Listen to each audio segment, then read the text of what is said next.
বছরের প্রথম দিনে উত্তরাঞ্চলে জেঁকে বসেছে শীত। বুধবার নীলফামারী জেলায় সর্বনিম্ন তাপমাত্রা রেকর্ড করা হয়েছে সৈয়দপুরে 12.4 ডিগ্রি সেলসিয়াস। গেল বছরের ডিসেম্বর মাস জুড়ে জেলায় সর্বনিম্ন তাপমাত্রা 11 থেকে 14 ডিগ্রি সেলসিয়াসের ঘরে রয়েছে। কয়েকদিন থেকে ঘন কুয়াশার জন্য ঘর থেকে বেড়া, রাস্তাঘাটে বেড়া খুব কঠিন হয়ে গেছে। মধ্যরাত থেকে বেলা 11টা পর্যন্ত ঘন কুয়াশার চাদরে ঢাকা থাকায় দেখা মেলেনি সূর্যের। তাপমাত্রা কম থাকলেও কুয়াশার সাথে পাল্লা দিয়ে হিমশীতল বাতাসে বয়ে যাওয়ায় বেড়েছে শীতের তীব্রতা।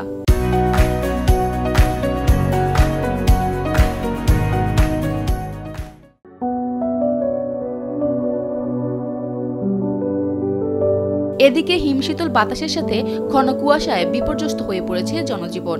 তীব্র এই শীতে সবচেয়ে বিপাকে পড়েছে শ্রমজীবী মানুষেরা।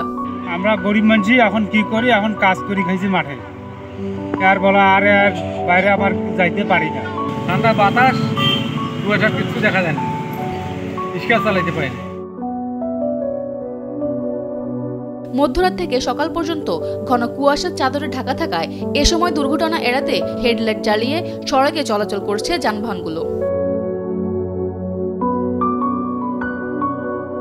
নীলফামারী থেকে মোহাম্মদ নাইম শেহের পাঠানো তথ্যচিত্রে ডেস্ক রিপোর্ট, কালের কণ্ঠ।